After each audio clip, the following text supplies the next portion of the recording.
ঈদের আগে শেষ কর্মদিবসে ব্যাংকগুলোতে ছিল গ্রাহকদের উপচে পড়া ভিড়। তবে শিল্পাঞ্চলের কিছু শাখা শুক্রবার ও শনিবার বিশেষ ব্যবস্থায় সীমিত সময়ের জন্য খোলা থাকবে। সচল থাকবে এটিএম বুথ, অনলাইন ও মোবাইল ব্যাংকিং সেবা। এদিকে প্রথমবারের মতো টানা ৯ দিনের ঈদ ছুটির কারণে ভল্ট ও ব্যাংকগুলোতে বিশেষ নিরাপত্তা ব্যবস্থা জোরদার করা হয়েছে বলে জানিয়েছেন ব্যাংকাররা। শারফুল আলমের রিপোর্ট।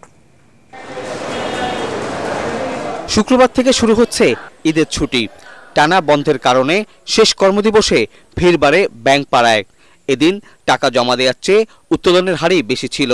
নগদ টাকা, প্রবাসী আয়, সঞ্চয়পত্র ভাঙানো, মুনাফা উত্তোলন সহ সব ধরনের ব্যাংকিং কার্যক্রমে ব্যস্ত ছিলেন গ্রাহকরা। এই জন্য ব্যাংকগুলো আগে থেকেই প্রয়োজনীয় প্রস্তুতিও নিয়ে রেখেছে। টাকা পয়সা শর্ট পড়ে গেছে তো একটু লেনদেন করতে পারছিলাম আর কি। আমরা লাইন ধরে অনেকক্ষণ ধরে অপেক্ষা করতেছি, টাকা উঠাতে পারবো, এই যেতে আমরা খুশি।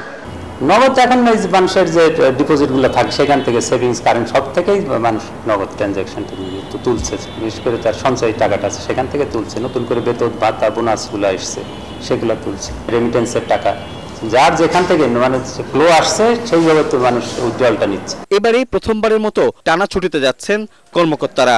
৯ দিনের বন্ধে ব্যাংকের শাখা বন্ধ থাকবে, তবে সচল থাকবে এটিএম বুথ, মোবাইল ব্যাংকিং সহ সব ধরনের অনলাইন লেনদেন।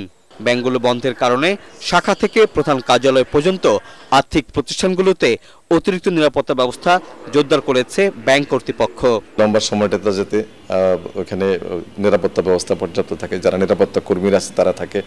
আপনি জানেন আমাদের ব্রাঞ্চ পর্যায়ে ম্যানেজার, সেকেন্ড অফিসার এবং ক্যাশিয়ার এই 3 জন চাবি হোল্ড করে।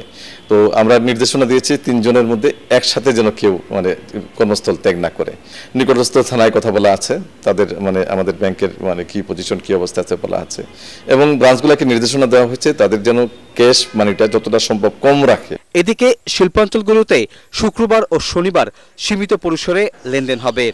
ছুটি শেষে ব্যাংক খুলবে 6 এপ্রিল। শারফুল আলম, এটিএন বাংলা, ঢাকা।